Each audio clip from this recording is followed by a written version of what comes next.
Good evening and welcome to Behind the Headlines. My name is 𝐒𝐿𝐴 Nyagweso. A dark cloud is swinging over South Sudan with a perfect storm, especially as the United Nations warns that it's on the brink of war. The biggest question is that there was a civil war that lasted 5 years, and in 2013 there seemed to be a peace deal. Later on in 2016, a war broke out again. 2018, another peace deal was brokered between two and other civil societies there in the country. But three elements were at the hang of this. One was uniting the army. Two was the political dimension, especially to have elections in that country. But also three, the technical dimension to it was to help put a constitution in place. 14 years later, the country seems like it is on war or on the brink of war, especially pivoting or hinging to the arrest of the vice president that recently happened. The vice president, Dr. Riek Machar, is under house arrest and was arrested by the president. But pro groups that are in support of him, especially in Nasir, in the Upper Nile region, are at war, and we have pockets of insurgencies happening in there. The biggest question is, can this country settle, especially looking at the East Africa region bloc going there, IGAD going there, and we'll be discussing some of the ramifications in that area.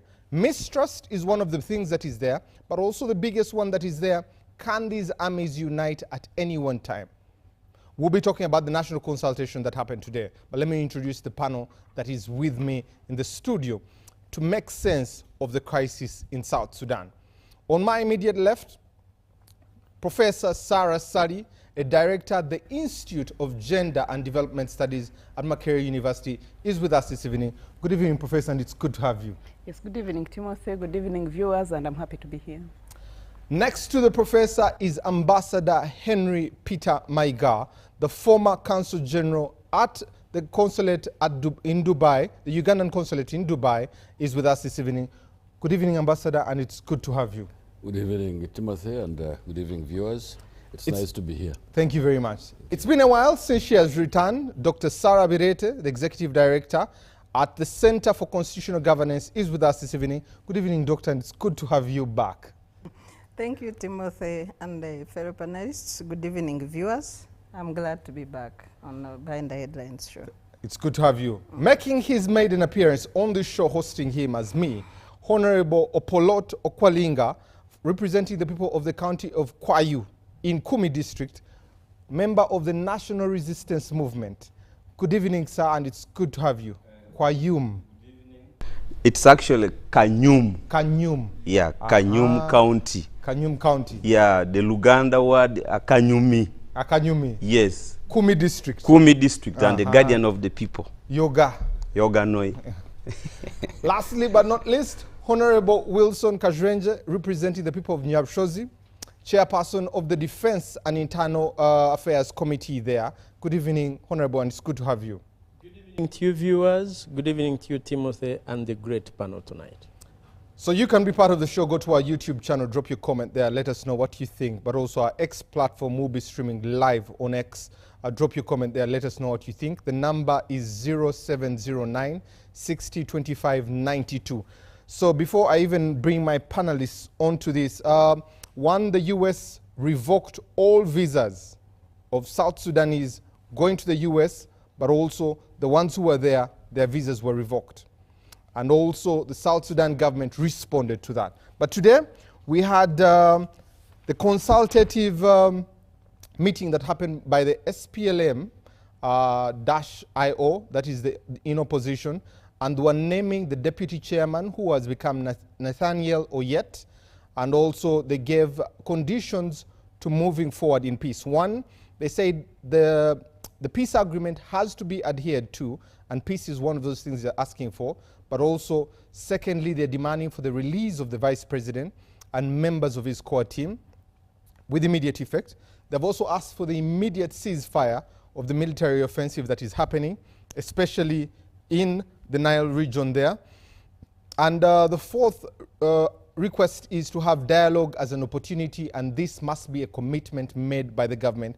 And finally, they had a formation of an interim leadership team of 3 members that will be leading the party even as Dr. Riek Machar is still under house arrest. Also on this, the Right Honorable Raila Odinga was there, met the President Salva Kiir, was not allowed to see Dr. Riek Machar, was sent to Uganda to meet the president of our country. Very interesting there. IGAD was supposed to be going there. Program was changed, especially for them not to be able to go there. AU is putting a team of wise men to be able to go and speak to this situation there. That is how delicate the situation in South Sudan. There is acute food shortage, but secondly, there is also an outbreak of cholera. There is also 2.2 million people that have been displaced in the country and 2.3 million people that have sought refuge in neighboring countries. This is a report from the UN. So let me start this conversation with Dr. Sarah Birete, who really oversees some of the regional issues in this area. Doctor, when you hear this peace deal that happened in 2018, a constitution, a country that is 14 years old, civil war, we have one in South Sudan, one in Sudan, one in the DRC. What's your reading of the situation in South Sudan? Well, South Sudan, being the youngest country to be recognized under the UN after attaining independence in 2011, it's very unfortunate to see that the issues they fought for self-determination from the bigger Sudan have not yet been attained, and they are still dealing with the questions that they fought against through the SPLM movement led by then John Garang, now deceased. Just 2 years after attaining independence, South Sudan descended into chaos. And the region needs to analyze the underlying issues. First is the context of South Sudan as a country. It's a country led by fighters, the rebel movements coming together, one led by Salva Kiir, the president, another one by Riek Machar, and each with a sense of self-entitlement. You know, we fought, we sacrificed, the country owes us.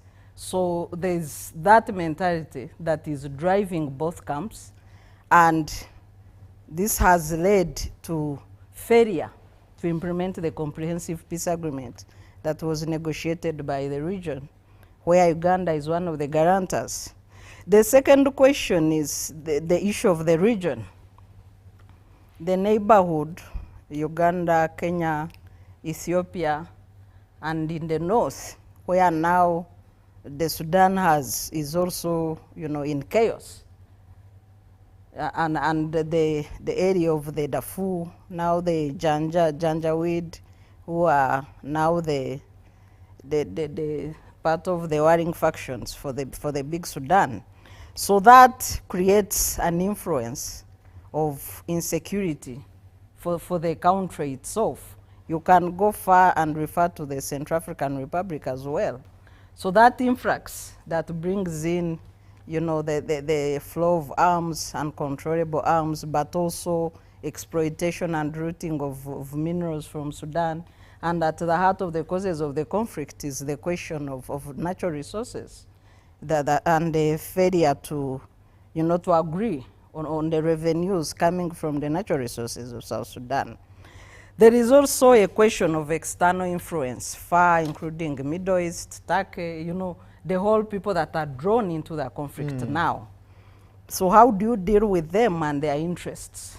And how best can this new country go forward?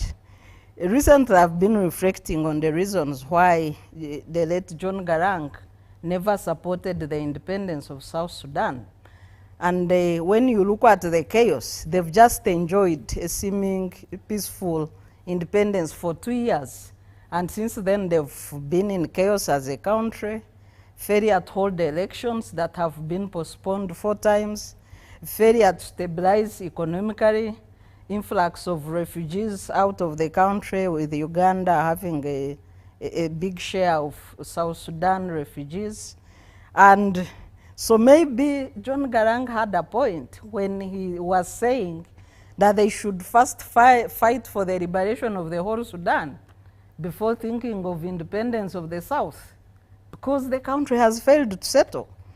If you look at the failure to prepare elections alone, and the failure to have a place for the people, and if South Sudan is in any way, going to stabilize, then there should be a deliberate effort to host a all people's conference where the people can discuss how they want to participate socially, economically, culturally in the development of South Sudan.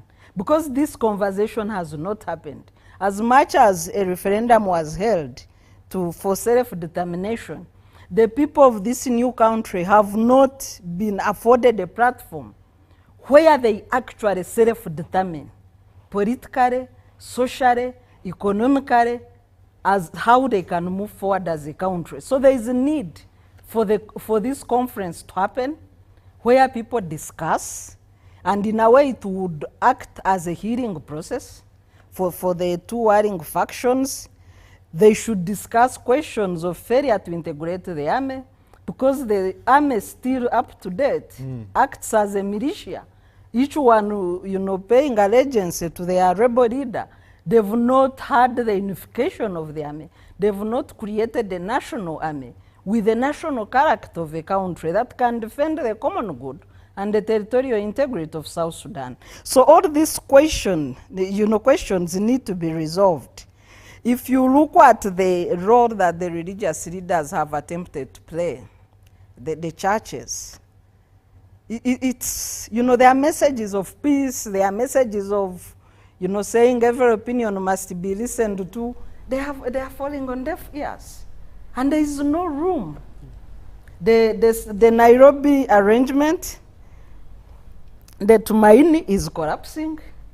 The AU peace mission, the group that met today, they were blocked from seeing Riek Machar, who was under house arrest.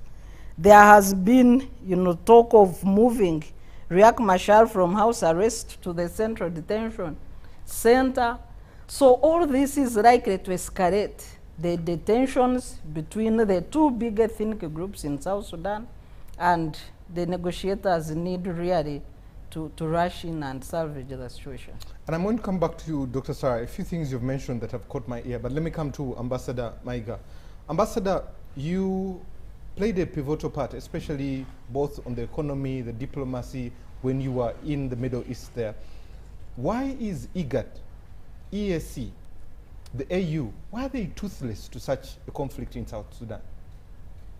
It's, in my view, a very complicated situation, because one, it's just like you have two brothers who are fighting. And first of all, those two brothers have to accept that they have a problem, so that you now bring in mediators who can then bring these two brothers together so that peace can prevail between the two brothers.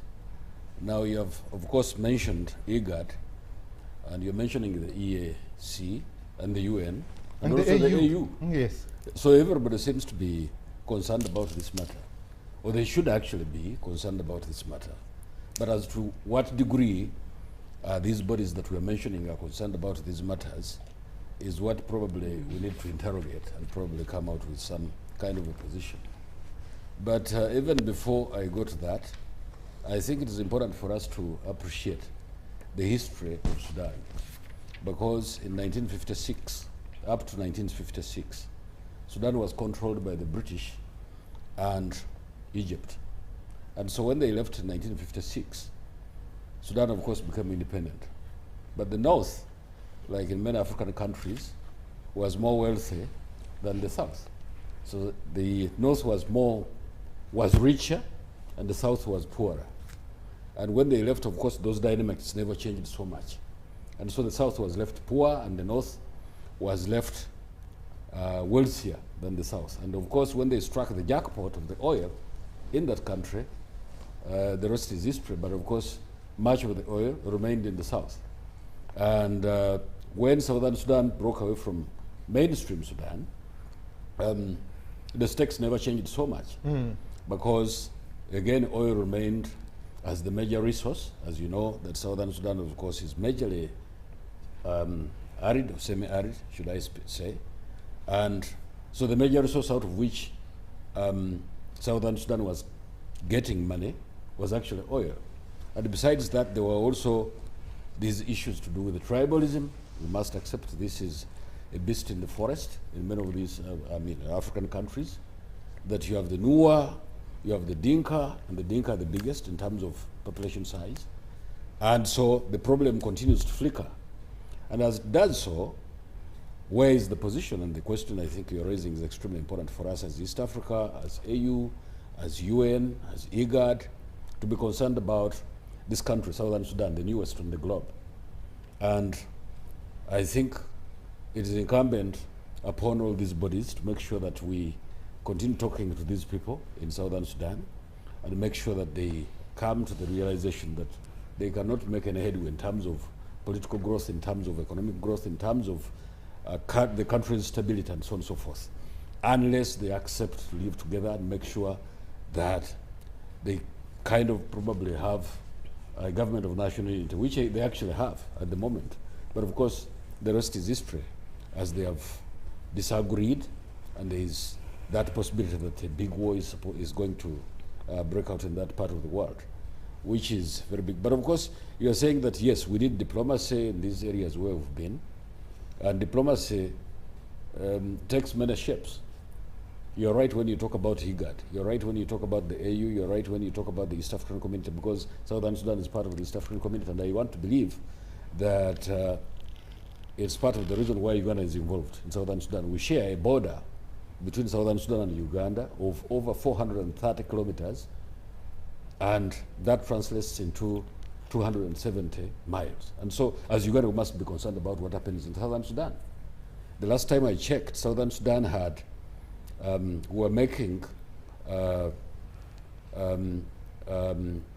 terms of exports to that country, annually, a sum of $446.4 million per year out of the trade that we do between Southern Sudan and Uganda. So Sudan is extremely important for us as a country. And probably if the instability can be nipped in the bud, we can make even more money in terms of agriculture, in terms of cement, in terms of iron and all these kinds of things that we sell to Southern Sudan. So it's really very important for the bodies to get involved, make these people sit together, and they realize that it's important for Southern Sudan to make peace with itself and probably agree to some form of government, whether it's a government of national unity. And I'm not surprised that these things have happened actually in other countries. I mean, we had our own problems here in Uganda. You remember in 1979, when we had the Arusha, Moshi Spirit, and that meeting which took place, which brought together all shades of political opinion in order to have a government of national unity. As to whether that succeeded is a different issue. But Ambassador, staying with you, Dr. Sarah called them two rebels. You have called them two brothers. IGAD has failed to meet them. The AU today has failed to meet both of them. The EAC sent, the chairperson sent the Right Honorable Raila Odinga, could not meet the vice president there. Why are they still toothless? And you call them brothers, she called them rebels. Really, what is happening? Well, it's just nomenclature that we can apply to these two people because they're actually the biggest problem to that country. Salva Kiir and Riek Machar, they are the ones who have disagreed to be part of one government. And therefore, even if the AU fails, even if the East African community auspices fail, and all the rest of the attempts that are being made fail, we have to continue working out some kind of an arrangement that can bring these two together, whether we call them brothers, whether we call them former rebels, and so on and so forth.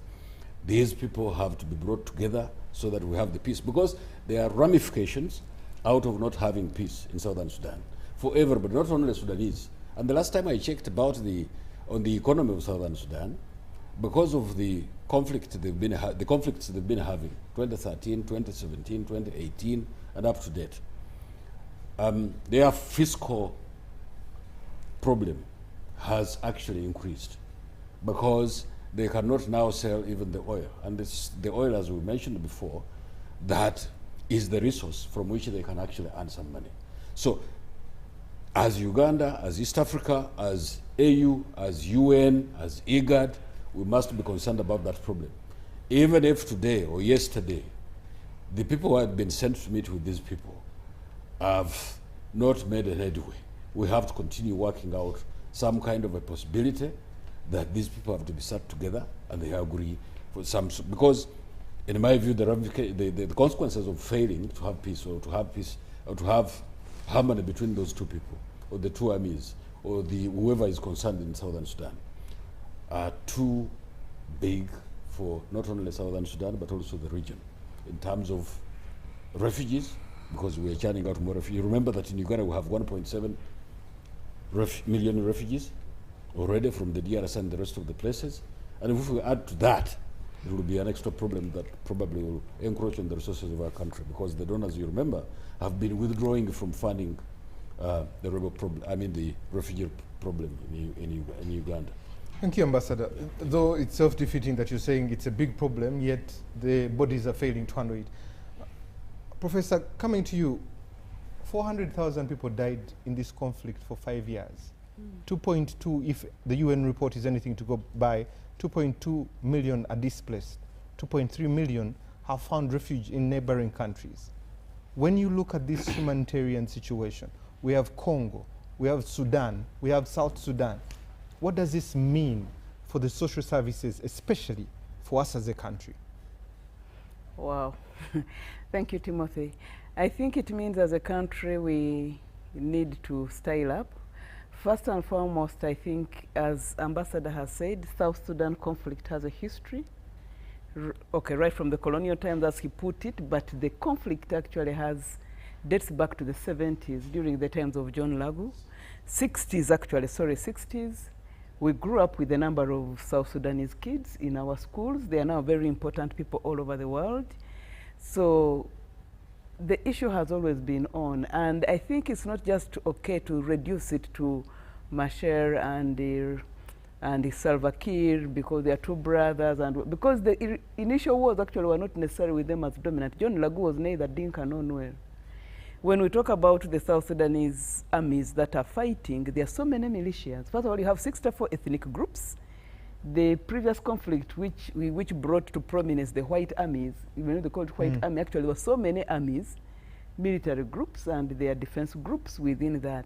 I think one thing we have to appreciate is that when violence occurs in a place for a long time, when crisis pertains in a place for a long time, there are things it enables, such as GBV, such as easily killed, dealing with violence to sort problems that would have ideally been solved using civil means. And when that becomes normalized and institutions arise within conflict to activate and sanction that kind of dispute resolution, even when people sign peace agreements today, it's not that actually they're just going to dismantle us because they are now under the UN and there is this code of international human rights and the rest. There are still people under them who have learned to resolve matters in a particular way. And once in a while, these things will always break out, because many people have been on the war theater of South Sudan and have left it. But the place has remained conflict-ridden. Now, to come back to your question, of course, of social services, well, you have to applaud Uganda, because Uganda has always taken in South Sudanese refugees and given them a platform to excel.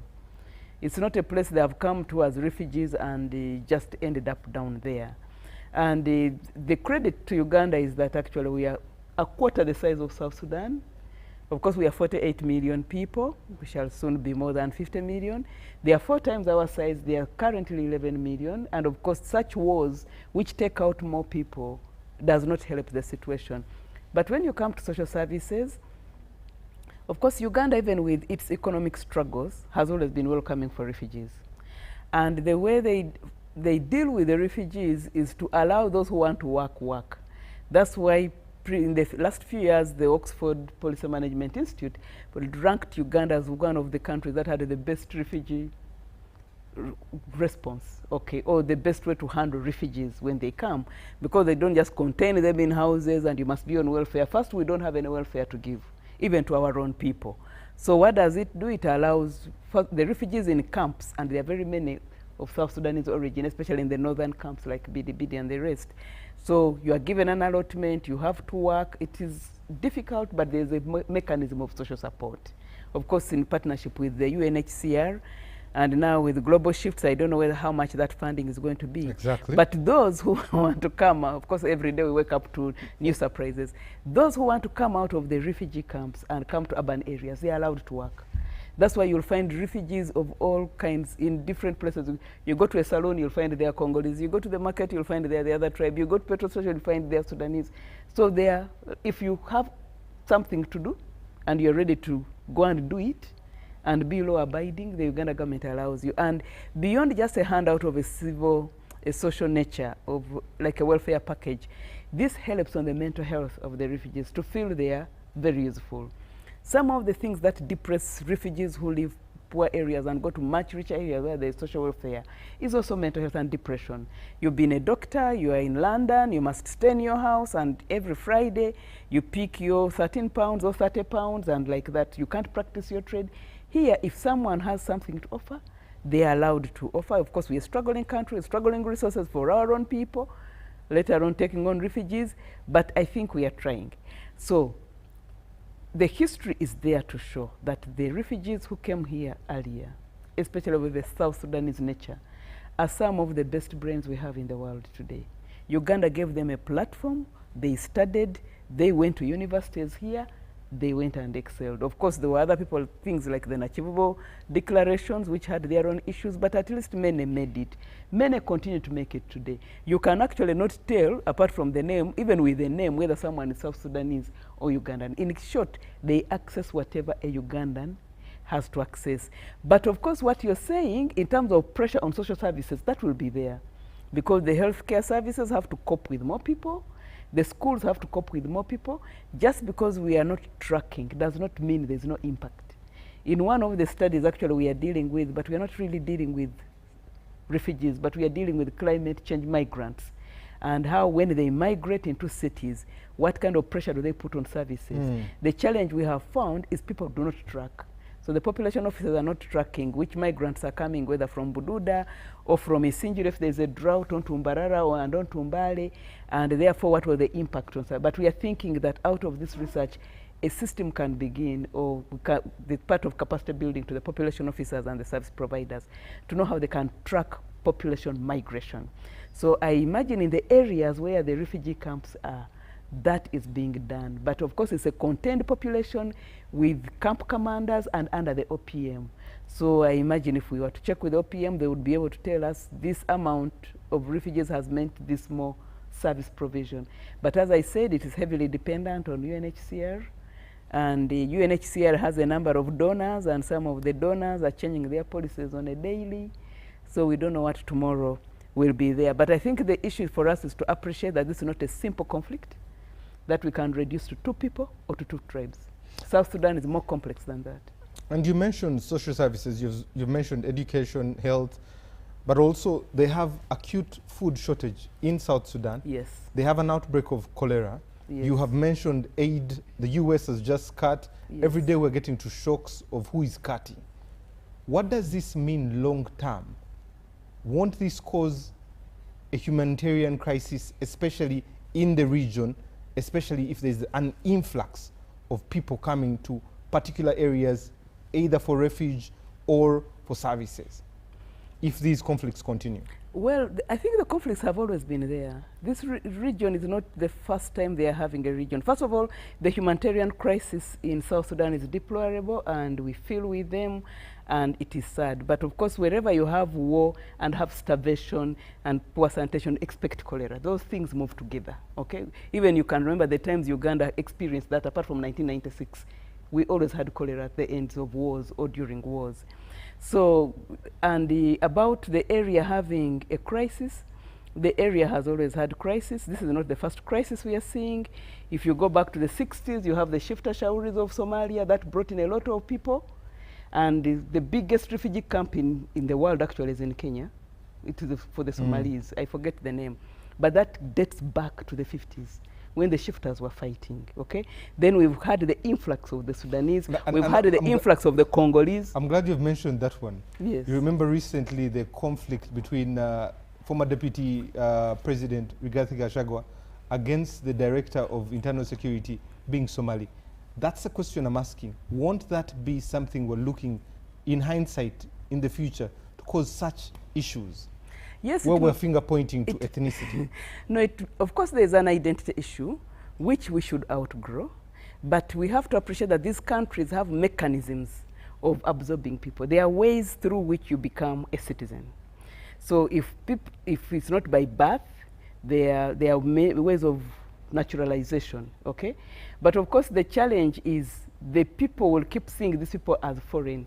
And I think what happened in Kenya was someone actually deploying identity to try to challenge the authority of a certain police officer. And I think that was a problem. But that police officer is properly Kenyan, that commandant. So if you came here and you found, like we have very many Sudanese who carry Ugandan national identification, and they have gotten it legitimately. Some have been here longer than they've ever been in South Sudan. Some were born here. And just because you're born in Uganda does not mean you drop your Sudanese ancestry, including a name. So we have to find a way, and that's why I always say here that nation building is not an event. Nation building is a process. And that's why we need these processes of nation building for communities to fuse. Countries do not exist by accident. Countries, citizens, identity around nationhood is a project the leaders have to work on a daily, so that whether you're black, white, purple, we feel as one. But if that's not worked on, that's how you come to instances where people wake up and remind you don't belong. And you're talking about those who are at lower level. We had a similar crisis in Zambia, where at one point some president is reminded that he's actually Malawian. And then another one is also reminded he was Congolese. But I mean, you're talking about Kaunda and his success. And they had been presidents for a long time. So these things do happen. But we have to transcend them, and you have to be intentional. Leaders have to be intentional about transcending them. They do not just go away because we've gone away. Because why do people fall back to identity? It is to try to see who belongs and who doesn't belong. And why do they go that route? Because resources have reduced. So either they're struggling for resources, they're struggling for power, they're struggling for positions. When there's abundance, people never question who has the right to be in or to be out. But when their resources tend to shrink, when opportunities shrink, then people begin defining who should actually be entitled to that and who should be excluded. Then they fall back to tribe and religion. Thank you. Honorable 𝐒𝐴𝐶, let me come to you. First and foremost, before I take you to South Sudan, did you approve the UPDF going to South Sudan? Or did the process go, did you put the cart before the horse? We approved as part. But the army went there before you approved? That has nothing to do with whether we approved. We actually did. The Constitution states the army cannot be deployed unless Parliament has been asked for approval.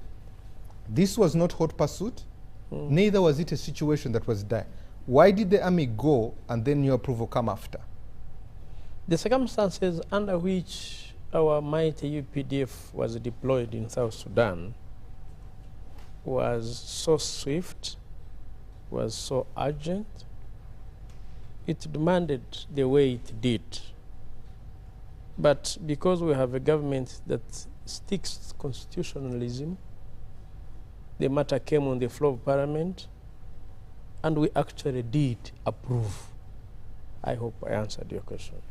Honorable, there are reports that suggest that President Salva Kiir asked for the army to protect him. Yes. There is also a tweet by the Chief of Defense Forces that states a biased UPDF protecting just the president. What was the purpose of the army going to South Sudan? What is the purpose? Okay, can we put that into context? One, first of all, this is a country that is 14 years old. These are our brothers, no doubt about it. And unfortunately, the whole world views them in a prism of other nations and states that are 200 years old. And we expect them to behave the way other nations are behaving. The nations are 200 years old, 100 years old and above. I think we make mistakes, and then we put a template of what they ought to have done with timelines. In 4 years, do this. In 5 years, election. In my view, and I think I am deeply thinking about it, what is the Republic of South Sudan? This is a country that was born out of struggle for hundreds, by the way, if you want to, from the 60s. And they occupy, the Republic of South Sudan occupy a territory that was never governed before, that has nothing of the social amenities or amenities, so to say.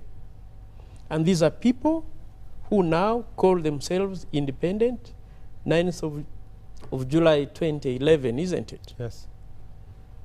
And you had guarantors who brought that process to fruition. And you had people who had been in the bush all their life fighting for freedom. And now they have it. So they are now entering into a different arena from bush command, war, to now governance and state building. And then you give them a template of what to follow. First day, second day. I think we are not being fair to them. I think holding a 14-year nation, governing a territory that had nothing before, poor, and I'm happy colleagues are acknowledging it.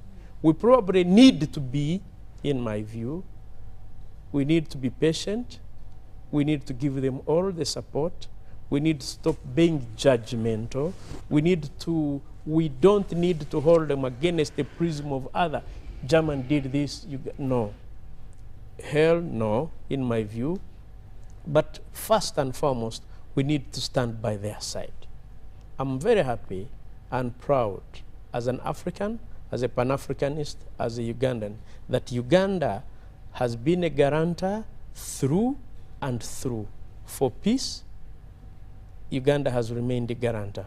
For stability, Uganda has remained a guarantor. Even when citizens of South Sudan have run away, Uganda has remained a guarantor. And President 𝐸𝐴𝐶 𝐒𝐴𝐶 has remained a guarantor to that. And so when time came, and it's not the first time, remember, Mr. Nyagweso, and when he was called upon, because if the state collapses in South Sudan, we suffer the brunt. All of them will power here. They are hungry, they are sick. But besides, we need to remind ourselves that this is now our biggest trading partner in the region. So Uganda, the Republic of Uganda, must have an interest in stability in Sudan. So if we are called upon to guarantee that stability, fortunately, we have built sufficient capacity to go in time and guarantee that stability. So our mighty UPDF was able to fly in time, and now you have stability therein. So you can give them a chance to talk. If they want to talk, you can give them anything. But the state must remain alive. At what cost? Must not collapse. Yes, there is a cost, Timothy. Everything has a cost. Even if you do not respond to that call, there is a cost to it. Even if you stay, you close the borders, which you cannot do, there is a cost to it. I'm happy that we did not sit back. We responded positively to the call. We are guaranteeing stability of South Sudan, because a stable South Sudan remains our key trading partner. These are our brothers. For Pan-Africanism, for patriotism, we need them stable. And that is our interest. Why not? In the north, we can't have a crisis. In the East, we have a crisis. Eastern DRC, a crisis. No, I think for us to remain secure at home and away is much better. And if you can stop it, for goodness sake, stop it at that level. What are our terms of engagement? Our As the terms of UPDF engagement are contained in a document that is not public. And it's not public for very good reasons. You know that. But I can assure you But that you're spending yes, taxpayers' money. absolutely. And that's why Parliament approved it. Yes, of course. But I can tell you, even if Uganda, even if the UPDF had not got into South Sudan, which would have been a fatal mistake, we would still have borne the cost anyway. So yes, the cost is there. In fact, now the cost will pay for the right reasons, because we continue trading with them. The state is up and running. We now, as guarantors, as President Museveni, do you notice that he is the first president who has flown into Juba now, held talks with President Salva Kiir? Do you know that under the auspices of East African community, we're actually responsible for the security of each other? So yes, the cost is there, but it is worth meeting. And for the taxes that you're talking about, we generate taxes by trading with a stable and secure South Sudan. If it collapses, you have no taxes, so you have nothing to pay. What is your understanding of the real problem here? Yes. And what are the terms of engagement of the UPDF, especially if we look at some of these reports, it being biased? Well, the terms of engagement there, first of all, is some of these things we are not going to discuss as if we are. This is a country. It's an independent, a sovereign country, isn't it? So when a sovereign country has an engagement with a sovereign country, the matters that heads of state discuss, the matters that they agree on are really, and for goodness sake, are state secrets. And we cannot be able to just trust them as if, but I can tell you, yes, President Salva Kiir of the Republic of South Sudan requested for support, and his brother and the guarantor of the peace agreement 2018 and previous agreements was able to give it, and gave it in real time. And we are proud that we sent in a mighty UPDF that is super disciplined, that has kept us safe home and away, and they will make it. We are proud. Everywhere they have gone, really they maintain that stability. Honorable. And Uganda is secure because our brothers, our neighbors are secure. If there is fire in Eastern DRC, there is certainly going to burn us. If there is fire and crisis in South Sudan, we better have an interest. Otherwise, fire comes to us. Okay. Thank you. Honorable Kwalinga, Honorable 𝐒𝐿𝐴 sounds like the peace is only one-sided since one person asked for the army. But let me come to you. What are the underlying issues here that we're missing, especially on the interests of these two parties and the interests of this country? What are we missing? Thank you so much, Timothy. First, you had asked earlier on a question to Honorable Kajwenge on the issue of the approval, parliamentary approval for UPDF to be deployed outside Uganda. Yes. Explicit parliamentary approval is normally required as per Article 210, the Constitution, if it is for peacekeeping. But for peace enforcement, it doesn't require immediate parliamentary approval. What's the difference between the two? The difference between the two is that peacekeeping and peace enforcement. Yes, peacekeeping is that there has been a certain, the two conflicting parties have reached a certain either stalemate whereby they are now negotiating. So on the process of negotiating for peace, there is a requirement for a third party to come and maintain the status quo. That's so meaning no advance. If you where you are, you remain there. you don't advance. So these ones come in the middle and keep the peace at that point. But for peace enforcement, it is about intervening either on humanitarian ground to save humanity, to save a spillover effect of conflict. So that one is actually an operation to maintain security of the forces that are going to conduct this kind of operation. You may not expose them in advance by coming to debate before Parliament. So which one did so we you go move for? in. So we went under peace enforcement. On humanitarian grounds? On humanitarian grounds. Which humanitarian grounds? Brotherhood between the two countries. You don't want them to kill each other while you are watching, to avert issues to do with genocide, for example. Honorable Kwalinga, 2013, this country broke out into war. And before that, it was 5 years. Yes. 2016, it did the same. Yes.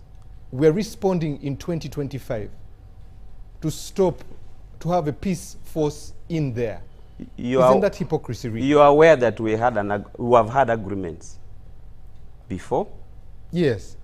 You are aware that in 2018, we had an agreement on the basis of which the two are in one government, meaning there has been a semblance of peace until this current conflict in Nasir that has been precipitated by the White Army. So that's when we come in. Remember, do you know that a general was killed while being evacuated by a UN chopper? Major Majur Dak was killed. Imagine, they have already informed them who were evacuating this, actually wanted to go on, they wanted him to be taken on the first flight. He said, no, as a general, let my troops first go. So those ones successfully went. The chopper comes to pick these ones. They killed them. All of them, 28 of them. The general and 27 of his escorts were killed on cold blood.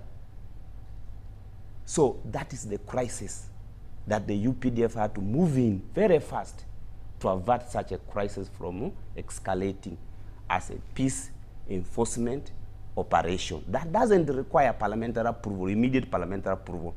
You go in after you have taken position, then you come in to now get parliamentary approval, which was done immediately. Remember, the president met us, caucus, NRM caucus in Entebbe.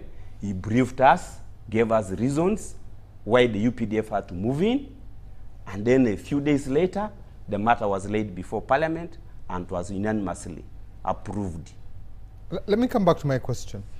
These two gentlemen were in this country towards the end of the year, yes, meeting the president last year. Yes. These two gentlemen have had conversations with the president over and over. Yes. The Right Honorable Raila Odinga didn't see Dr. Riek Machar and was referred to see the president.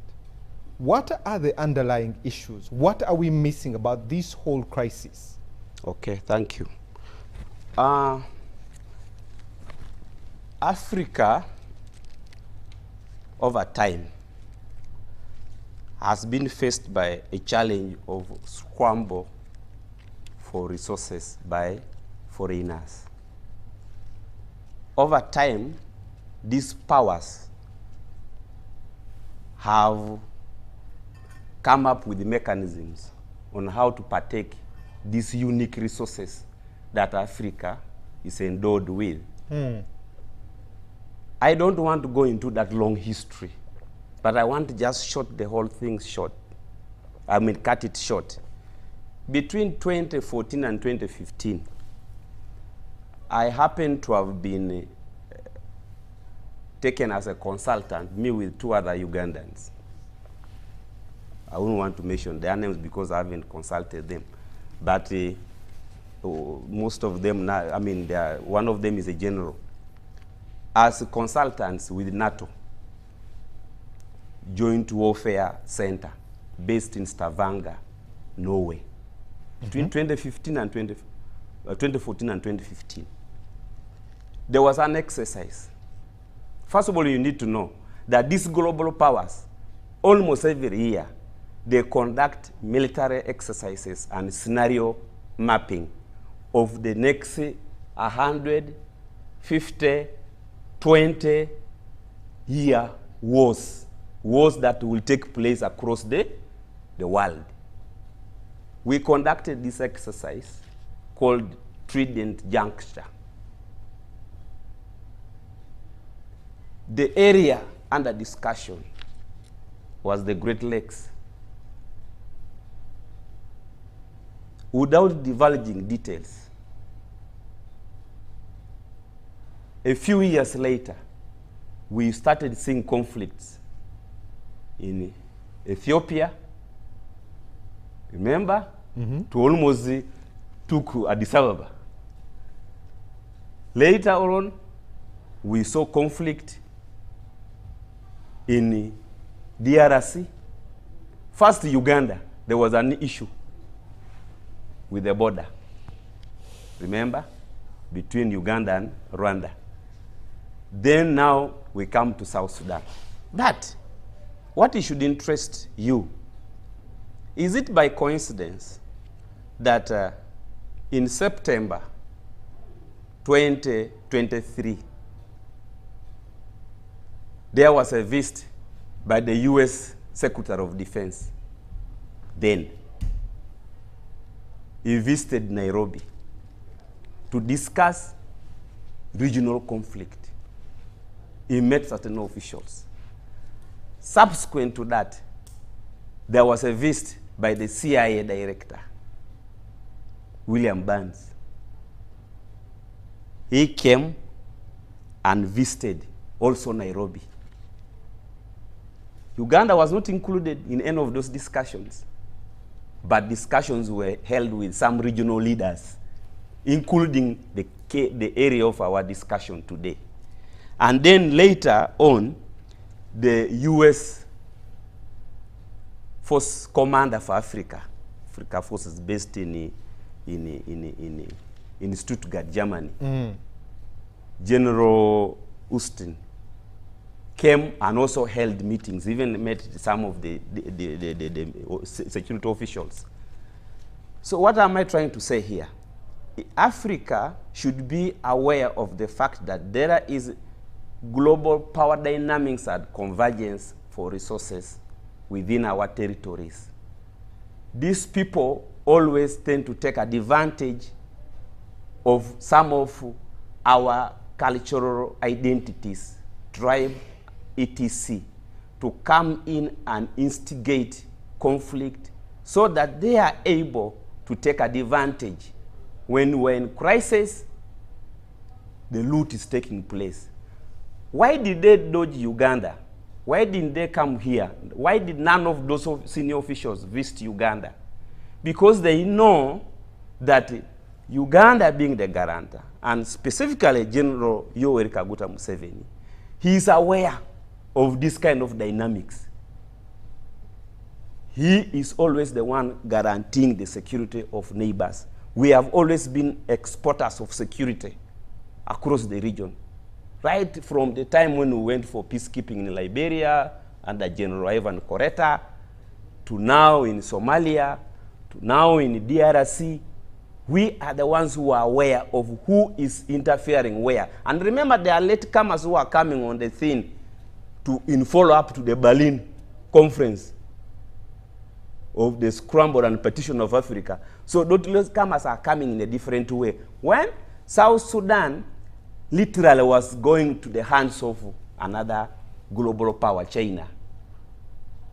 So these powers that big come to realize, they have been calling them to stop that engagement, but they have not been heeding to it. I'm not even surprised that the visas were cancelled. Something is behind. What is that something? They want them to come to the negotiating table, to abandon dealing with others. For what? For resources. What else? And for power. Honorable, you say we export peace, but someone could also allege and say that violence follows that peace. You can't realize peace without violence, unfortunately. It is a natural order of things. even for you to have come here, you had to pass through gravity, friction. As you move forward, there has to be gravity. A car to move on the road forward, there has to be gravity. By the way, power is sustained by gravity. In this case, war sometimes sustains, conflict sometimes sustains power. This is what we need to be aware of. Thank you very much. Allow me to come to Dr. Sarah. Dr. Sarah, today I watched a video of former Deputy President of Kenya, Rigathi Gachagua, confessing that there was a gold deal between 𝐒𝐻EMET, the leader of the rapid force in Sudan, and the president of Kenya. In Sudan. Okay. The rapid special forces. And he was alleging how President Ruto forced him to sign a letter inviting 𝐒𝐻EMET to come down to be able to have a negotiation. When you look at Right Honorable Raila Odinga going and refuse to meet Dr. Machar, and then he comes to Uganda, what do you make of this scenario? And then we have our whole president moving to Juba to meet President Kiir, but doesn't meet the vice president there. What do you make of this whole scenario, especially in line with this crisis? Yeah, and maybe to first add that even the AU peacekeeping team was denied from seeing Riek Machar. So you have a situation where there has been a deliberate move to, you know, sort of get rid of Riek Machar from the leadership. His faction has now voted to replace him as their, and although unconfirmed, his transfer to this police central police station, no, central detention center, WAU. So you have these movements where you have Raila Odinga, he can't access Riek Machar and his wife, who was Minister of Energy. Yeah, both under detention. You have the AU peacekeeping team, they can't access Riek Machar. You have Salva Kiir now moving away from the power sharing agreement with Riek Machar. But even before, there's a time Riek Machar spent about 3 years under house arrest. And he only left when he was going to meet with a team led by Thabo Mbeki in South Africa. And that's the first time he broke news that he was under house arrest and was not even allowed to talk to media. So precisely what is clear is that the comprehensive peace agreement, which should have expired at the time of the first elections, is no longer obtaining. And maybe Salva Kiir now wants to support the powers and exercise, you know, sovereign power as if he's an elected leader after failing to organize elections. I know Honorable 𝐒𝐿𝐵 talked about timelines. These people set timelines themselves in the negotiations for the comprehensive peace agreement. Nobody determined these timelines for them. And sometimes we have a mentality of, you know, exporting our problems. We find somebody else to blame, except ourselves. So there's need for us as the African people to take responsibility where we have failed. Honorable 𝐒𝐿𝐵 has just said people are eyeing minerals. True. The developed world is interested in trade, is interested in raw materials. And some of these special raw materials happen to be located in the Great Lakes region, be it DRC, be it. But why do we create reason for them to come in? Because at what point do they come in? When there's a crisis. Yes, but who starts the crisis? They instigate. No. I think we need to take responsibility. Let's not assume that, for example, the falling out of Riek Machar and Salva Kiir, driven by thin undertones is insinuated by anybody else. These people have failed to hold elections. I was in South Sudan in November last year, immediately after postponing elections. And we had moved in under the auspices of the Eastern Horn of Africa Election Observers Network to discuss with our national chapter on the role that civic leaders can play to create room for elections. The reason elections couldn't happen, or the review of the Constitution couldn't happen, was that there was never funding. We have a Constitutional Review Commission announced, zero funding for it to do work. The Electoral Commission set up, given a calendar to hold elections, zero funding. And then you have the army generals. At the time we were in South Sudan, when the government said they didn't have money to hold the elections, they bought latest serfs for themselves. So now who are we blaming for such a failed leadership like in South Sudan? Why do we like blaming everybody else except ourselves? If you look at the conflict, the power struggle that is amplified by ethnic royalties, the failure to integrate the army sometimes wears the apathy colors. It's a total militia. It makes no sense to refer to the army in South Sudan as a national army because it's not. You look at the MPs, when we were still in Juba, the MPs were convened to endorse the postponement of elections. All they asked for was money. Where is our money? Where is our money? You look at the poor service delivery. The political class is scared of taking democracy or power back to the people because they will stop cutting deals on table. And when they disagree on how to cut deals is when now the two parties, principals, start fighting each other. And then we want to blame foreigners for this confusion. I don't agree with that notion. We must take responsibility. For example, if you look at UPDF, yes, UPDF is there to keep peace and enforce allegedly the comprehensive peace agreement, which has two guarantors, the Uganda and the Sudan. Sudan is not, we cannot talk about it today. It's not a state with its own challenges. So you have Uganda remaining as the only guarantor. When President Museveni flies to Juba, why didn't he meet Riek Machar? Are we neutral as a country? Oh, we are not. Are we capable of brokering peace and guaranteeing an agreement when we are openly one-sided? If you are a guarantor, the two principals are fighting, why do you meet one party? Then when will you guarantee the agreement that you signed to as a guarantor? And then my friend wants to blame the foreigners from far for this. Are they the cause of this?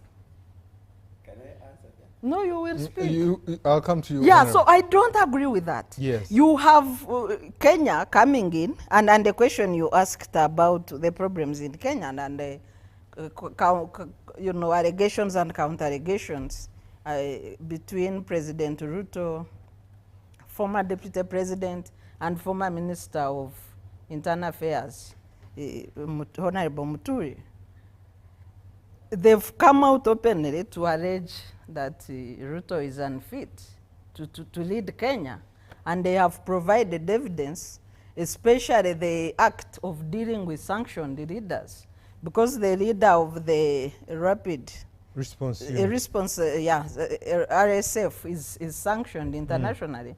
You have the other, the urban group that whom President Ruto was floating to take over the airport, sanctioned under Magnitsky Act.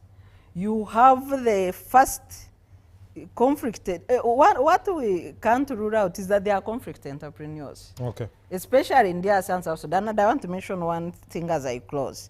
Immediately after attaining independence, the government of South Sudan didn't have money. And which money did they use first? One of the now sanctioned mineral entrepreneurs flew in and said, I have cash, I can give you money. and he had traveled in with $1 million, and he said he signed some concessions for me, for the minerals. So the way we deal, as if we are, you know, why should the government go into a quick deal? If you look at the way DRC is also mortgaging its minerals now to the advisor that has flown in from the US, maybe hoping that the superpower will guarantee peace. Cutting quick deals as a state. Why don't we instead talk to each other as citizens and create stability for our countries to develop them for the better common good, other than blaming people whom we run to because we need quick money to suppress our brothers and sisters? Okay. Thank you very much. Let me read some feedback that has come through. Thank you for the show. This is Afema getting you live from Arua. The question is, why has South Sudan failed to control the ammunition? I mean, let them collect and disarm everyone with their guns and register them. The guns everyone thinks they can use to fight. But the sad story here is that the fighting of the powers is not the leaders to provide a service, but politicians who have self-interests, and this causes the suffering of their subjects, okay? South Sudan is a failed state, and with a failed president who gets bad examples, bad advice from his advisors. The solution for resolving the problem is when two leaders, Riek Machar and Salva Kiir, are removed from South Sudan. This is Teacher Asimwe Julius from Bara, thank you. Let the truth be told, the major challenge of South Sudan is the weak leader it has. That's the same challenge DRC has, okay? This is quite lengthy, and he says, good evening, Timothy, thank you for the show. I am Ahmed Amazima from South Africa. I would like to pass my view on to the issue on the table tonight, inshallah. First of all, I should thank you, those people who are trying their best to solve the conflict, which has reached the worst point, especially in Sudan. But the problem is that there's too much hypocrisy in the process, because some of them are benefiting from the conflict, especially Sudan, and the deals will be there. Okay, thank you for the lengthy message. Someone else says, I'm watching you live from Juba. If Uganda is really concerned about the war in South Sudan, why did Uganda deploy UPDF and it took a side instead of maintaining peace as a guarantor? I think Dr. Sarah already mentioned that. Thank you very much. I agree with the ambassador. Right from the word go, these are brothers fighting each other. A layman will still be baffled if really South Sudan is independent after the independence in 2011. Funny satire is there. The brothers are fighting in South Sudan and portraying a very weak image of the young state that can only operate on foreign intervention, implying Sudan or Khartoum was right to deny them independence in the first incidents in 2011. South Sudan leaders have to stop operating as fighters, but instead cooperate as liberators. Thank you very much. This is Lion. This is part of the NRM 2026 Peace for All. Okay, interesting. Finally, now my questions. Why peace talks in South Sudan have failed to bear fruit? Why are religious leaders failing at all times to mediate? What is the exact root cause of the analysis of the underlying conflict in South Sudan? This is Bosco from IFPC, Uganda Overseer. Okay. Lawrence from Barra says Uganda has always performed better when it comes to welcoming refugees.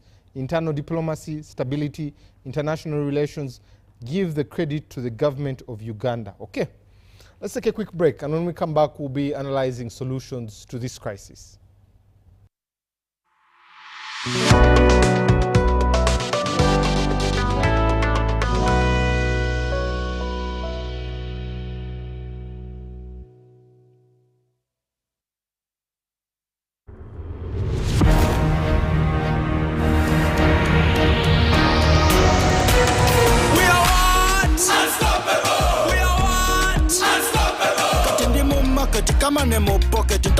The street issues are my target. We are what? Unstoppable. We are what? Unstoppable. I'm in a plantation, but on a global mission. Internet ambition, full condition. We are what? Unstoppable. We are what? Unstoppable. Oro cash is gone, netaga yo kaloni. nigga mukafoni, money in the zone. We are what? Unstoppable. We are what? Unstoppable. We are good. With MTN. We are what? Unstoppable. With you and MTN together, our ambition is unstoppable. We are what? Unstoppable.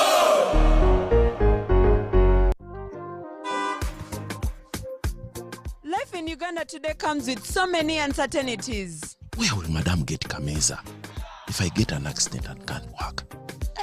If anything happens to me, what will Junior eat? Kale Musa is still in the hospital. The guy is missing a lot of money here. With a monthly payment of only 3,000 shillings off your Equity personal account for Equi Life Insurance, you will be entitled to 50,000 shillings hospital cash per night spent in a registered facility, up to 20 nights every year. And your family will receive 3 million shillings in case of your death. Visit your nearest Equity agent to sign up today or call 0312 327 000 for assistance. Buza Commissioner, enhancing tax education and bringing it closer to the taxpayers. Many Ugandans have questions about the taxes they pay to URA. When we come at revenue, they tell us to clear chitenge at 10,000. And when we are selling chitenge, we sell it at 17. So we don't know whether we are working or not. Understanding your tax obligations can help you grow your business and avoid unnecessary losses. Now, you can get direct answers. Send your tax-related questions via WhatsApp or SMS to 0790-141-887 and the Commissioner General of URA, John Musinguzi, will personally address them. Tune in to UBC News Tonight every Monday and Wednesday for expert insights and clear explanations. Buza Commissioner.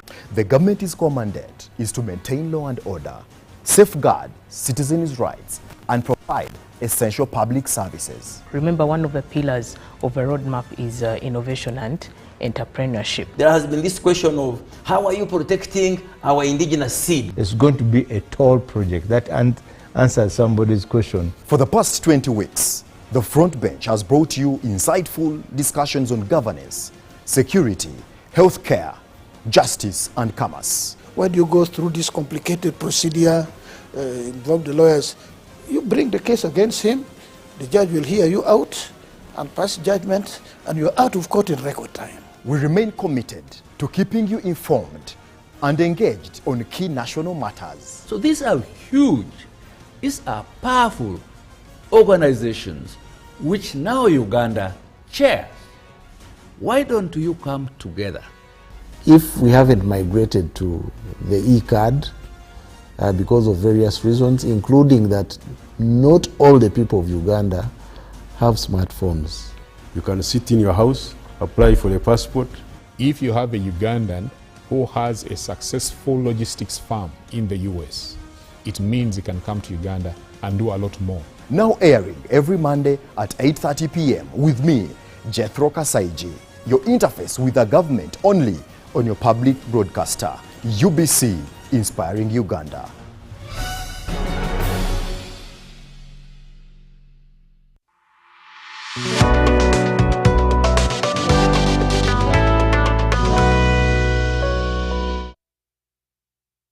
Welcome back from that quick commercial break here on Behind the Headlines. My name is Timothy Nyagweso.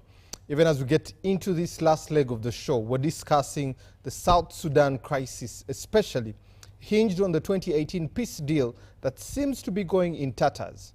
It was hinged on three elements. One, the security, the unity of the army.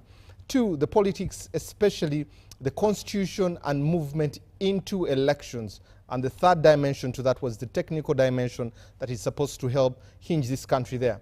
UPDF has been sent. Everyone in the region is on tenterhooks, wondering what will be happening next. The panel in the studio, I'm joined by Professor Sarah Sali. I'm joined by Ambassador Henry Peter Maiga.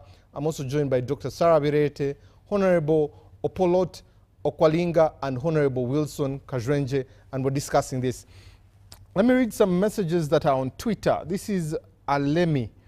South Sudan tops Uganda's export market, and destabilizing it with war and insecurity greatly affects Uganda's economy.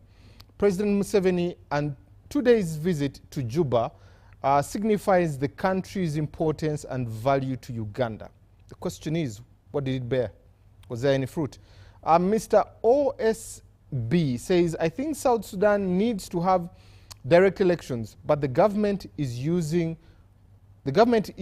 poorly manned methods of power. Okay, two here. One says, this is Ekwasi Joseph from your county, and he's telling me the South Sudan crisis is a complex issue. It has multi-factors and players involved. The breakdown is internal conflicts, government and military. He talks about ethnic tensions. The crisis has been fueled by deep-seated ethnic divisions, external factors, neighboring countries, particularly Sudan, that has historical exploitation of its politics there. Regional powers, Egypt, Saudi Arabia, United Arab Emirates, and Uganda inclusive, providing support and different factions there. International community, he talks about the economics there. And finally, for this segment, James says, does the minister think taking sides with Salva Kiir will keep helping us to help South Sudan, especially tomorrow if Machar takes power? I think Honorable Kajrenje, they are referring to you as the minister, so we'll leave that one to that. Only there. She brought issues we need. Yes. Honorable Okwalinga, let me let you respond so that I come to Ambassador Maiga. Yeah, so Madam Sarah brought to an issue that tries to challenge the narrative of foreign involvement, especially global power dynamics in South Sudan. But, and also questions why we had to come in, really, because we're supposed to be guarantors and we're supposed to be neutral. But to begin with the last one, if there is a fire in a neighbor's house, the natural thing to do is to first rush in and put off the what? The fire. Yeah, but Honorable, just for clarity, yes. I was questioning why the president met one party as a guarantor of the CPA. Yeah, I'm trying to respond. So don't answer a wrong question. No, I'm trying to respond to that because you said we are biased on one I side. said the president. Yeah, so you had questioned the UPDF involvement and all that. I did okay, not. thank you if you didn't question. Yeah. But Honorable Okwalinga, on that same thing you're saying, yes, the Chief of Defense Forces tweeted and said, we side with President Salva Kiir. Yeah. Isn't that a biased statement? That's a statement But in also, recognition of who bears the sovereign authority in South Sudan. But the president, I think who is the fountain of who? The honor. You are a guarantor of peace in South Sudan. Shouldn't you be going as a neutral force instead of an aligned force? The army that commenced that conflict, this Nasser conflict we're talking about, is whose army? SPLA-IO. The conversation is about no, our that army. is actually treason. In other words, in fact, they are handling Machar with the kid gloves. That is supposed to be treason, treasonable offense for a vice president to raise a function and unable to control his forces, pouring people's blood. A general was killed even after talking to him to cease fire. His forces go ahead to bring down the chopper and kill him in cold blood with 27 of his officers. What do you call that? That's a strong allegation. Yeah. Is it factual or it's an allegation? It is factual. It has been in the papers. It is No, factual. no, being in the papers is a whole different thing from being factual. Factual, documented anyway. Yeah. Even UN issued a statement. Very well documented. Issued a statement. Remember, it was a UN chopper doing the vacation operation. True. So you are aware and you are even accepting. You get it? So, foreigners have always interfered. But let's not all the time rush to blame our vulnerable situation that we are in. Dr. Sarah Birite here, every day I'm sure drives to her house And within your neighborhood, there are people there who are very desperate that require the food that you pour in your dustbin. But because of inherently, listen, inherently, you may not be pouring. Thank you if you don't have a dustbin for leftovers. Thank you. That will be unique. Maybe you're an angel. But what I can tell you is that as long as you pour food when there is a neighbor in need of that food, it means you are inherently fulfilling human nature of being selfish to yourself. So what do I mean? The characters, the two characters, or the characters that have been pertaining in the African politics over time, from the time of the British coming to Uganda, for example, how they recruited Semeka Kungulu to go and conquer other areas. Honorable, so there is always the betrayal. Invitation, I'm talking about the invitation of foreigners into our setup, Black Africa. It happens at that radar. Are you aware that Riek Machar was given a prophecy, and he believes in that prophecy so much?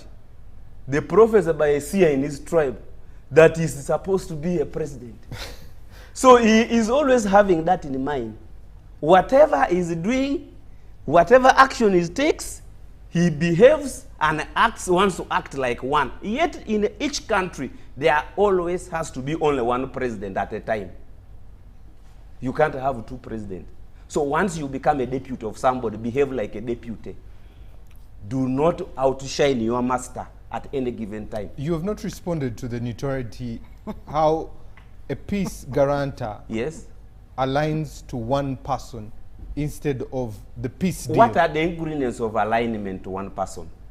One, you talked about meeting one side. Is that what you're talking about? One, we're talking about the army, the president requesting for the Ugandan army to come to support him. Two, we're talking about the tweet I by answered the that, Timothy, by saying when the neighbor's house is under fire, you first go and put off fire. That's what the UPDF is doing. Okay. Or when the two neighbors are fighting, husband and wife, you go in, or two brothers, a neighbor comes in to respond. You first come and separate them, put off the fire, and then now start asking what went wrong. And that's what President Museveni exactly did subsequently after UPDF deployment. He went in there with the purpose and view of discussing with the two brothers. He met one brother, elder of them. He goes to the other one, allegedly, according to information. He refused to talk. It's not a fish. And you cannot force a person to open his mouth to speak to you. It's good is not sure about that. But Honorable Calling, I'll come back to you on that one. Thank you. Because they were both here. Ambassador, this country and the benefits for both countries, especially when you spoke of the numbers economically, are beautiful there. Also, the benefits of us being neighbors are really interesting. Peace deal in 2013, peace deal in 2015, the one of 2018 is here, seems to be going up in flames. What are the solutions to bring peace to this 14-year-old young country? First of all, I just want to reaffirm two things. One, I think in this country, there are just a few people who doubt the security credentials of President Yoweri Museveni. If they are fine, we wish them all the best. Because in as far as ensuring peace, not only in this country, but also in the region, I think he has been equal to the job. Nobody should doubt that, apart from those probably who have political pickings with him. Absolutely. Number two, the other thing which I wanted to reaffirm is the fact that that invisible hand of the foreigner is always there. And for me, I'll give a totally different example. Although we should also apportion the blame and see where we probably can always circumvent some of these invisible hands that come from the foreign countries, like Honorable was talking about. You remember just a couple of years ago, we had a problem in Ethiopia between the Tigris and the government of Ethiopia. The rest is history. But of course, the invisible hand was there because Ethiopia had heavily borrowed from the Chinese, and somebody was not happy about that. Exactly. Uncle Sam, for that matter, was not very happy about that. Exactly. And so what did they do? You find a few quarrels amongst nationals, and then you hype those. You capitalize. And capitalize on those things, and then eventually the thing begins to flicker and causes lots of problems, not only to those that country where those things are happening, but also in the region. And that's why we have to be extremely careful. Because, like Honorable 𝐒𝐿𝐨 was talking about, we've had problems in the DRC. We are there. We've had problems in Somalia. We are there. We're now having problems in Sudan. The UPDF is there, and rightly so, in my view. And because of a number of reasons, we don't want those burgeoning numbers of refugees. We definitely have an economic interest, no doubt about it. Earlier I mentioned $546.4 million in terms of trade that will benefit as a result of the exports that we send to Southern Sudan. That is an economic interest. There's no doubt about it. Everybody has. Even Trump has. You are seeing the tariffs. You are seeing all kinds of measures he's taking against the rest of the countries which are, in his view, have been ripping off the US. We have the projection of power in the region. There's no doubt about it. As a country, Uganda is projecting power in the region. That is a political interest. No doubt about it. We have 150,000 traders that do business between Uganda and Southern Sudan. We have a long border, and as I mentioned before at the beginning of this conversation, of over 430 kilometers. And therefore, we must keep it secure. So we are in Sudan, not because we invaded, it's because we are Pan-Africanists, as somebody has said before. Southern Sudan is part of the East African community, and so they are brothers and sisters, and therefore whatever happens in that part of the world, we must be concerned. We share that long border, as I've said before. We have lots of ongoing contracts that are going on. So you can see all the reasons why we are in Southern Sudan. So how do we keep the peace, to come to your question? I don't think any of those things I've mentioned should stop. The UPDF should stay there because we haven't invaded. We were invited to enforce peace. And so we are legitimately there, protecting a legitimate government, no doubt about it. So, a transitional government. Yeah, fine. Whether you call it transitional or what, but it's the one which is governing that country. There's no doubt about it. And therefore, we must deal with it. You cannot deal with the White Army, you cannot deal with the other groups that are marauding all over the place. You have to deal with that government, whether you like it or not, because it is the legitimate government of Southern Sudan, recognized even by the UN, AU, East African Community, and so on and so forth. Even the IGAD, if you want to extrapolate the argument. So we are there legitimately, and we have that responsibility as guarantors of peace in that country to make sure that we bring peace to that country. And I believe the UPDF is equal to that job. I mean, equal to the job it's carrying out, because I have lived in this country for now 60 years. Because I'm 60, I turned 60 last Sunday. And if I can compare the UPDF, the Uganda Army, the UNLA, this is the most professional army that I've seen in this country. No doubt about it. Of course, there's room for improvement. There's no doubt about it. I'm not saying that the UPDF is full of angels, but I am sure it's going to do a good job in Southern Sudan to bring peace in that country, because we have done it before.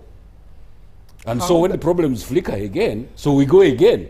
I don't know how many times we are going to be in Southern Sudan. And what do you do different in these many times you go? How do we find peace for South Sudan? Fine. Part of these are the kinds of things that I'm mentioning. Part of the solution is for the UPDF to be there, to enforce peace. The other one, those who are interested in economics can talk about the trade, because once countries integrate, because Southern Sudan is part of the East African community. And so when you integrate and make wealth, then you find no reason to fight. Ambassador, we have been there since 2011. What different are we going to do? We can be there even up to 2040. So what difference are you making? What are you The difference we are making is that probably now the guns are a little silent. And even before, the guns have been a little, whenever the UPDF has intervened, the guns have gone silent. But of course, the problem keeps erupting. And therefore, probably from time to time, we have to review the way we deal with the situation in Southern Sudan. There's no doubt about it. But as far as I am concerned, the UPDF has to be there to enforce peace. And we're there legitimately. We must integrate as a region, East African community, so that every other part of the East African community is concerned about what happens in Sudan. We must do cross-border trade, because the wealthier people become, the more they hate insecurity. I hope you agree with me. Yes. The more wealth you make, the more integration you make, the more trade you make. I mean, your people are going to become wealthy and so on and so forth, because wars cannot bring wealth. They cannot bring wealth. What brings wealth is for that provision of peace, provision of enough space for integration. I mean, everybody is talking about integration. I mean, you go to Europe. Ambassador, you're talking about the aftermath. We're talking about what stops the crisis. And the current crisis. There must be support. Well, precisely. I think we're talking about the same thing, but using different language. Using different language, because, for instance, the bodies are there. You're talking about IGAD, you're talking about which ESC. has been gagged? No, no, no. The AU that you has don't been have to gagged? give up, because look at Ukraine and Russia. They are trying, but the thing is not, it's moving, okay, but it's not moving the way it should. Exactly. So, but you don't give up. You continue. And that's why Trump is continuing to push the two countries towards peace. And so we must also continue. I don't see a difference, in my view, between what's happening in Southern Sudan and what's happening between Ukraine and Russia. No difference. You see? Because there is so much at stake for both Southern Sudan. I'm told that there is already a fiscal crisis in Southern Sudan, because they're not earning enough from the oil. They have a lot of oil, but they can't drill it because of the insecurity, or they can't export it, so there is no money. You know? So, given all those problems that really are on the ground in Southern Sudan, I think, in my view, yes, IGAD was denied access, as you say. The East African Community emissary who was sent there did not make any headway. But, I mean, in my view, the alternative is much worse. So they have to continue trying to bring these two people together. Because if they just pull out, the consequences are very dire. What would be the unifying factor for these two? They have separate armies. Well, there's a constitution. They have separate interests. Both of them want to run the country.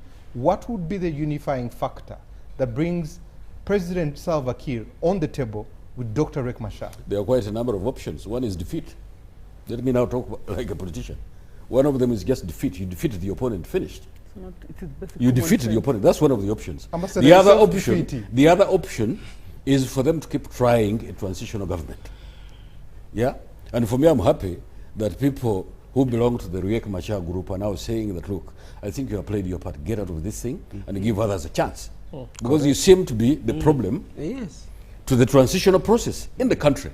So if you are the problem, then you get out and they bring another one. What I'm hearing is that Salva Kiir is soon leaving the leadership. Four elections have failed there, but let me come to Professor. Professor, 14 years, transitional government, 3 peace deals in the process. The difference with this one is that they decided to have envoys on ground to push for this peace deal. How long does nation or state building take if you look at the study of South Sudan? Wow. If I look at the study of South Sudan, I would agree with Honorable Kajenge that it's still very young. Nation building takes centuries, but it must be a daily matter. Yeah. And you see, that's why I started by saying that you're dealing with a complicated situation. We've talked about the normalization of violence, creating institutional structures within their warring factions to deal with issues that actually celebrate that violence. Okay, so that is one. Because when people are at war, they're not going to resolve things with evidence. What did the law say? Who are the witnesses? When you're in a war situation, and these are people who have been in war since the 60s, they developed mechanisms to resolve their conflicts in a particular way, which unfortunately, because the war has ended and they signed a comprehensive peace agreement, we are telling them that that way of dealing with conflict is a bad one. So we have to give them a chance to build the civil structures, which some of us are still struggling with in spite of having been independent for a very long time. So there's a need for patience on that. There is, of course, we are thinking probably the replacement of Riek Machar might help, but it may also not help much, because we are yet to see what actually the issues are and whether the new person will be better. But of course, when you look at the things we blame South Sudan for having failed, demilitarization and demobilization, what exactly are you going to tell people? I remember in the last conflict of 2013, when we had conferences with some of these people, and they were talking about, for them, they're saying the white army is not actually an army. It is civilians who respond when there is a call for action. And they said to us, a gun is like a walking stick. Everyone has it. So if these people have lived for decades, being protected at household level or at unit family level, using the gun. So you're going to say, because you signed the peace deal, so hand over. What is guaranteed? And you know, you've just asked Ambassador why people fight. People don't just fight to have power. People also fight to protect themselves if they don't know what it means for another person to have power. So until, and that's why maybe it's good for some elders in the region to go and try to talk to them and try to mediate. But in the immediate time, in the immediate instance, war has to end. And war has to end by one person fighting and winning, okay? Because where they are, it's not, okay, stop fighting, and okay, stop fighting. So a force comes in, and one has to know that one has superior form of violence. And then they relent, come to the table and talk. And interestingly, some videos in Sudan actually showed people welcoming the UPDF. I don't know whether they were authentic, but we thought they were authentic. So we are yet to see that. But also you have to know you're dealing with a country where the gun is not as scary as we think. I mean, it is one place where one time I watched we were told of a wedding funeral where dowry is paid in guns. So in addition to cattle, there are the cars, those SUVs. Now they've upgraded to SUVs. Previously it was Mercedes-Benzes, but also guns. And this family, I think the father of the bride asked for 350 guns. And he was given the guns in addition to cattle and in addition to the Benzes to marry. That's why in the world they are branded as the most expensive brides. So if as a father of a bride you want 300 guns, what do you think you're going to do with them? They're definitely going to. But also, where is the groom getting the guns to bring them? So you're dealing with a situation where there's a proliferation of arms. So when you're dealing with a situation where there's proliferation of arms, you don't discuss as if people are just having pens and paper like we are doing here. There, every household has more than one, more than 5. So the process of demilitarizing, and there are reasons why they have more than 5, because that's what has kept and sustained them for these periods that have been at war. So in the process of doing demilitarization and demobilization, you have to guarantee peace for everyone to give up what they have. You see, even in our own area, Karamoja here, it's not, you can never say that you have actually removed all the guns. Because when you think you have removed them, others show up. Where they pass, we don't know. So you have to be patient, and this process has to be consistent. But also the process of nation building has to continue. That one, we never give up on it. Because the consequences of not doing anything is a problem. I imagine the two principals in this also appreciate the challenges they have not been able to surmount. And sometimes when leaders respond like this, it's not because they are war hungry, but because they are trying to stabilize, okay? And this time we are told the fighting started by the white armies overrunning a military spot in Nasir. So what would we have expected the Sudan government to do? When the white armies overrun a military outspot, fight the South African Defense Forces, I mean not South African, South Sudanese Defense Forces, so would the president have just sat? And there are calls for the white armies to leave that place. And until they heed that call, there's likely to be a problem. So as that is occurring, and as the UPDF is trying to maintain peace in that place as a peacekeeping force, the elders have to continue engaging. And of course also on the issue of colonizers, yesterday we concluded the 8th African Leadership Forum at Munyonyo. And one thing that the former Prime Minister of Ethiopia, Haile Mariam Desalegn, said is, of course, colonizers will always be there. Neo-colonizers will be always there. But you should not give them a chance. You always have to respond.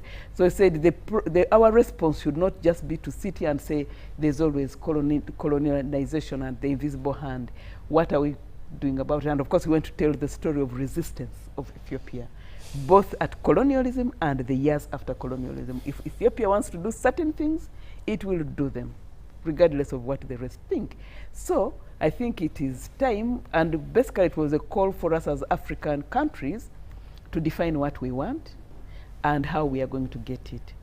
So it's going to take time. Nation building takes a very long time. It is also goes to assuring people that actually the government is there for them. And if they give up their arms, there must be an assurance of protection. But as we are saying, we are dealing with a very big country, more than 4 times the size of Uganda. So these issues will always be on. And also sometimes we need to remember that when war takes place, and takes place for a long time, as I said, that it's not just people who die, institutions die. Then we come, we put their money, then you want to hold them accountable according to international based standards of donor absorption. When they don't absorb, then there is a problem, because you see, then we push people to actually consume and then create a crisis with regard to corruption, and then we begin complaining that these people are very corrupt. So I think let us appreciate where countries are at, where they are coming from, the peculiar challenges in those contexts, and work with that context.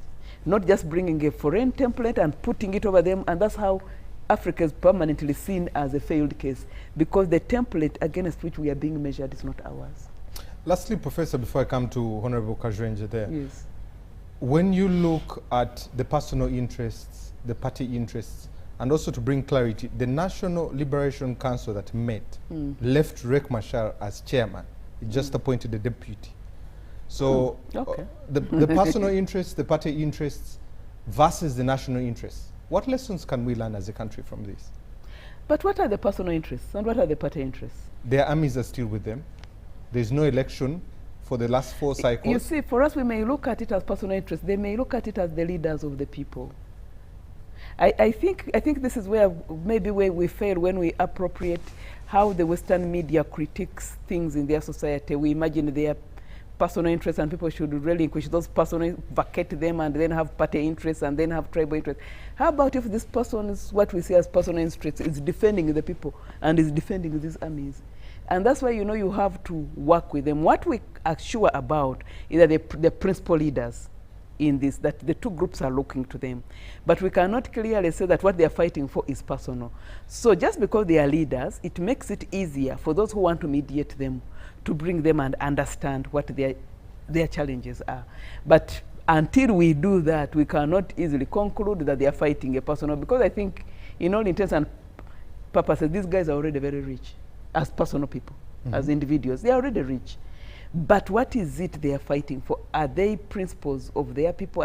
Of course, one is a head of state. And as I said, if you're a militia force and you are a civilian force, and first of all, they are not civilian forces, you're civilians carrying guns, and you overrun a military outpost, there will always be a response from that government. You don't need rocket science about that. And the message from the Sudanese government, South Sudan government, to these people has been, any civilians in that military installation vacate. And of course, we know what will follow if they don't vacate. There's going to be full-scale war. So the issue, of course, is to engage Riek Machar, who the white army seem to be listening to tell those people to vacate. But if they don't vacate, there is going to be a war. So I don't think it is okay for us to say they are having personal interests. And I think sometimes that's how we maybe frustrate or demotivate leaders who are trying to advance something. First of all, there must be leadership in any kind of cause. There cannot be no leader in a cause, especially in causes like this. However justified or not justified they are leaders. So there are two leaders who have come up as principals. Let's find out why they are fighting and engage them as such. Okay, thank you very much. Honorable 𝐒𝐿𝐵, coming to you. South Sudan, how can it achieve long-term stability with this peace deal? Or do we need to have a different political dispensation moving forward? Thank you. First of all, what do they need to do now? But whatever they need to do as a sovereign state, they need to be stable for them to be able to do anything. They need to implement the 2018 peace agreement. But the 2018 peace agreement was born out of, you can call it a prescription that was born out of a diagnosis of the dynamics at the time.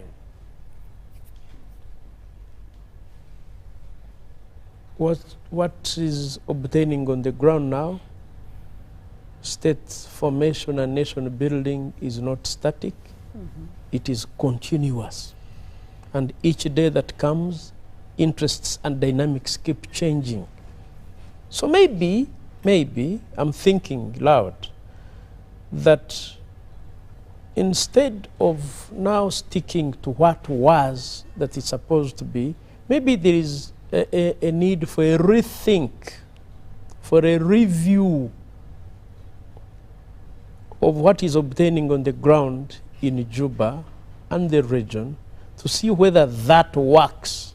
But whatever the case, I still insist, there has to be a state, and it has to be, and that's the beauty that Uganda is doing.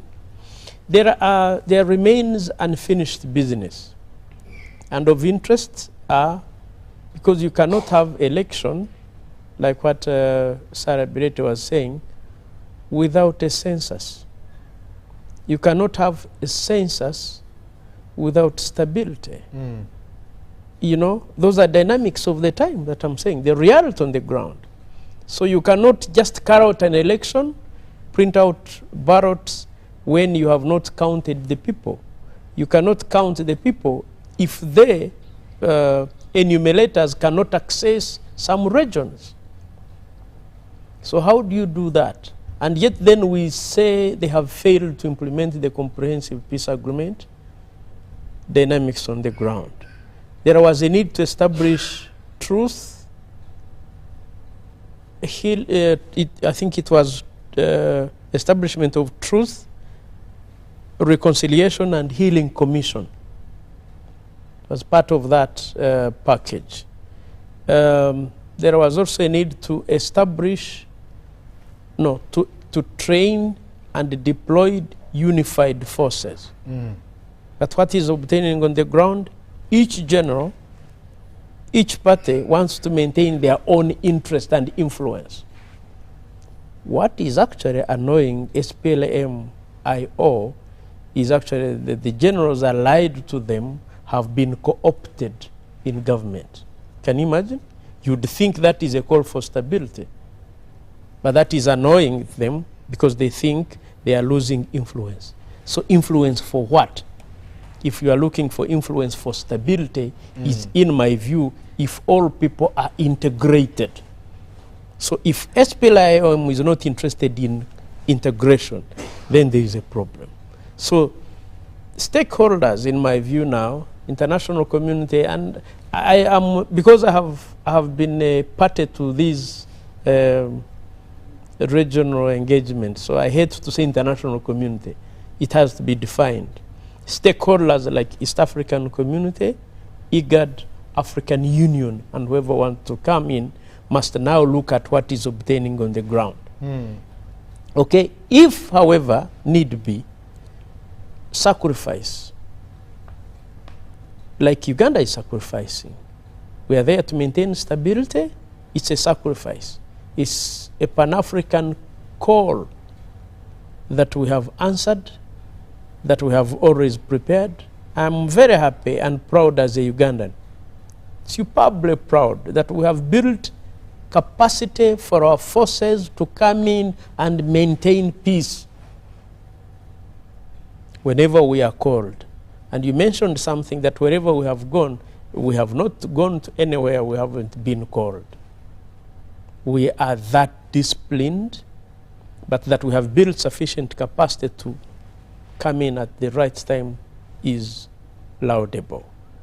Look at Eastern DRC.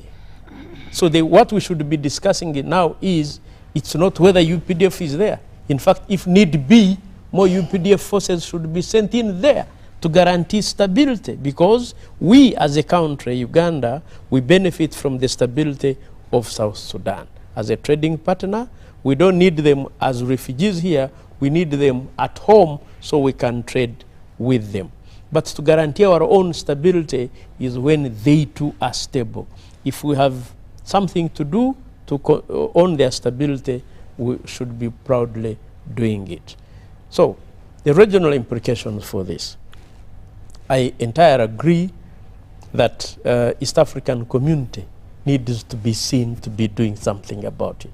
Why? Because South Sudan is a member of the community. I need to see, I am happy that our president, His Excellency President 𝐸𝐴𝐵𝐾𝐻 𝐒𝐿 is able and still willing as a guarantor, but also as a big brother to make sure they are stable. That is it. As a country, yes, how much more are we willing to be the region or the continent's police to suppress insurgents wherever it goes, and to what cost to a taxpayer? You know, you will agree with me. Because we're in the Central African Republic. Absolutely. We have been in South You Sudan. should be proud that we have the PRC. capacity to do that. Look at this. Even for regional integration, there is always a center, a big brother who guarantees that. I can tell you. One reason why Europe now is crying is because America is running away from them. So, look at SADC. South Africa has played a pivotal role to stabilize that. Look at ECOWAS and the role of Nigeria. You should be proud that the Republic of Uganda, the Pearl of Africa, has developed that capacity to guarantee stability and peace. And we are doing it for the very good reasons. For me, and as a chairperson of Defense and Internal Affairs Committee, together with honorable colleagues, we appreciate that. And we shall not starve the UPDF of the much needed resources for them to guarantee our stability away, just like we cannot starve them of the resources to guarantee our stability internally. Thank you very much. Honorable Kwalinga, when you look at the situation in South Sudan, what are the prospects of peace and what does its future look like? Well, first, in the field of strategic studies, there is a principle that states that you can only be as valuable as the problems can solve. Say that again. You can only be as valuable as the problems you can solve. So when you juxtapose it to Honorable Kajwenje's expansive military prowess of Uganda, it brings the question of leadership and strategy. Why do all these countries converge to Uganda for solutions to their crisis? Because they feel His Excellency General 𝐸𝐴𝐵𝐾𝐻 𝐒𝐿, together with the UPDF, are valuable to the problems that persist in the region. You get it? So looking at the prospects for future peace and stability, members here have talked about issues of integrating these forces, which they have not succeeded. I think partly why they have not succeeded in that integration and formation of a national army relates to the fact that over time there emerges social dynamics, because society is not static. Society keeps evolving. When it keeps evolving, it therefore requires a review. You remember in the communist China, at one point, they didn't allow them to trade outside. Some were not even allowed to work. but they have always been doing a review, a reform, which now has enabled them to invest outside. So internally, Uganda, UPDF was able to conduct a security sector review first, then they went into a security sector reform. This is what we need to do in South Sudan. This council that sat recently and came up with someone, literally de facto replacement of. Honorable Kwalinga, that is not factual. They left the chairman as Riek Machar. But who's now the de facto leader in the absence of Riek Machar? The deputy chairperson is Nathaniel Oyet. Yes. They were clear, especially in their press conference, and said that it is not a coup against their leader. Yes, not a coup, but who is he now? The deputy chairperson. Performing what role? The deputy chairperson.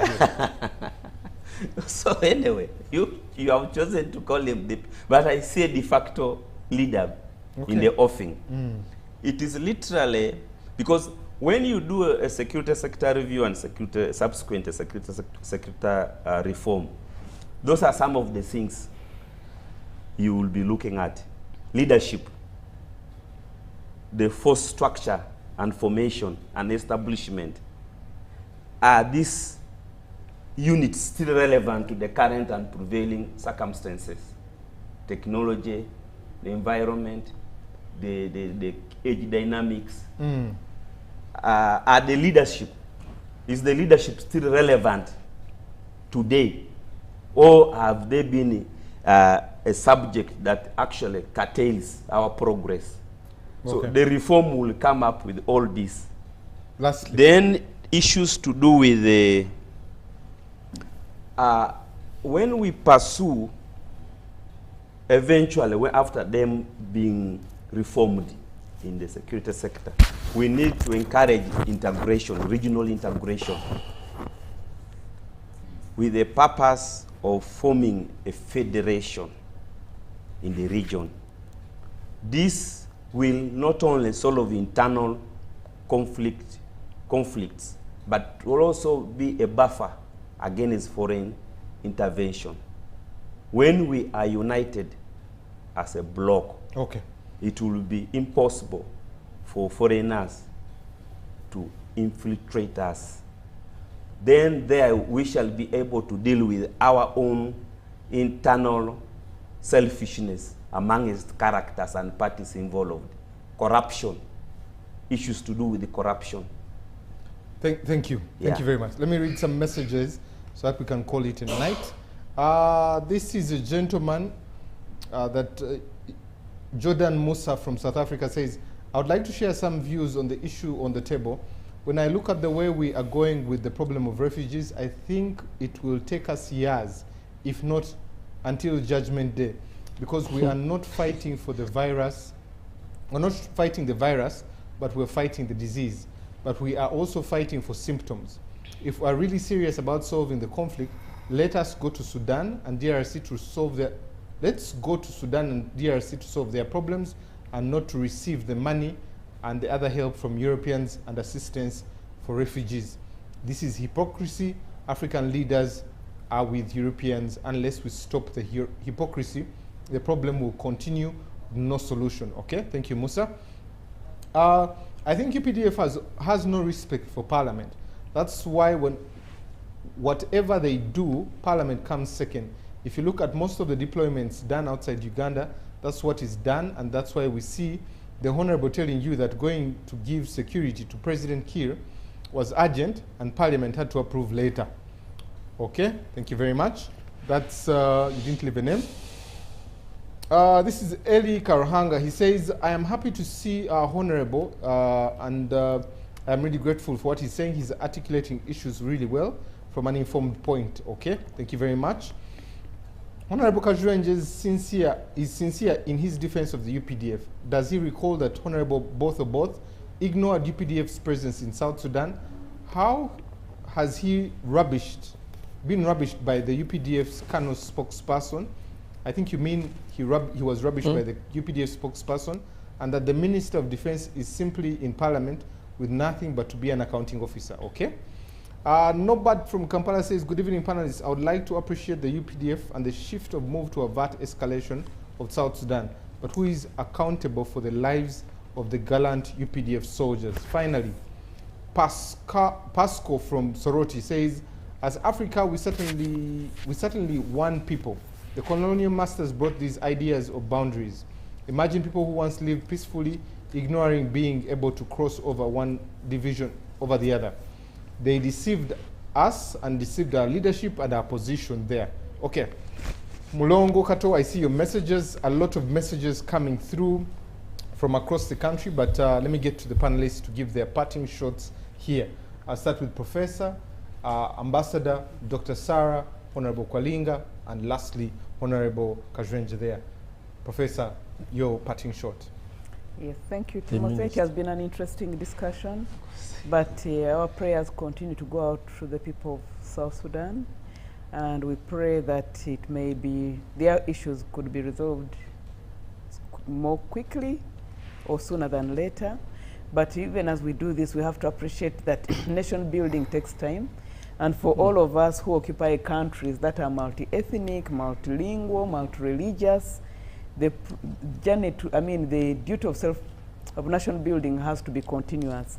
But there's one thing actually we haven't articulated much on this matter, which I think should also be taken up even when peace returns, the issue of development. And I know someone touched on it and said development, but it was discussed in terms of trade. But there's the whole issue of determining to develop the country. As long as the country remains rural and whatever, if people have nothing to lose, they will always have to fight. So let's pray for them.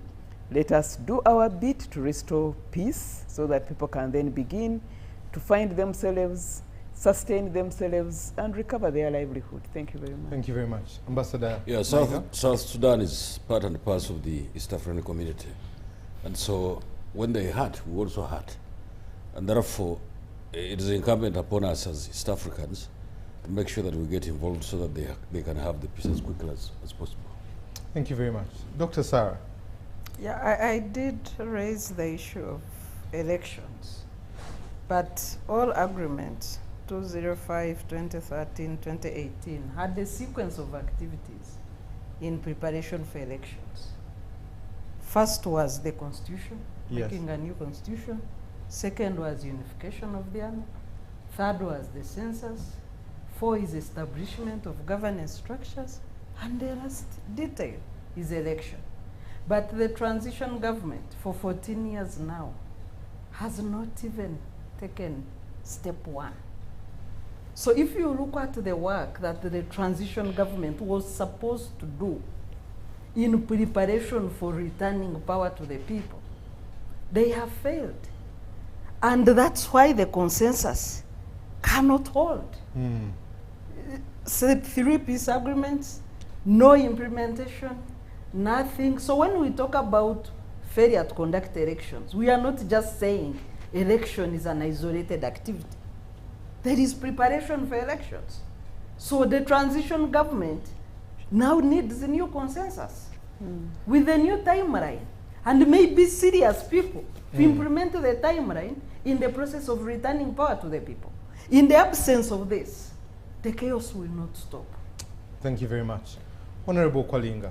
Like I said before, you can only be as valuable as the problems you can solve. I thank the UPDF leadership, specifically General 𝐒𝐻𝐶 Kainerugaba and the Commander-in-Chief for the swift action they took to save a neighbor, and in the process saving the escalation of a conflict that had potential of spilling over to the region. Thank you very much. Lastly, one thing we should never lose sight of is that now, for conflicts in Africa, you have Africans providing solutions at their forefront. And when outsiders come, they ask us first. It is not an army from Europe or America that came in so swiftly, provide that much needed stability. I have said it before, I keep saying it now that I'm proud. And as a Pan-Africanist, I think there's light at the end of the tunnel. Good night, and for God and my country. Thank you very much. Let me just read this one message. It came in from Ethiopia. Uganda has worsened the conflict by fueling the violence rather than helping it to resolve it. Expected. UPDF's deployment to South Sudan seems to aim at targeting innocent civilians in the new territories, acting on behalf of a failing government. Salva Kiir cannot be considered a legitimate national leader. He operates more like a tribal figure responsible for the violence of his own people. This is Jama from Ethiopia. Gentlemen and ladies, thank you very much for coming. We appreciate the production team for making today possible, and you who has sent in a message or two who has been watching us, thank you very much. Numerous messages, we're not able to read all, but we really appreciate them. Let's end with this quote. We cannot convince a monkey that honey is sweeter than a banana. Good morning.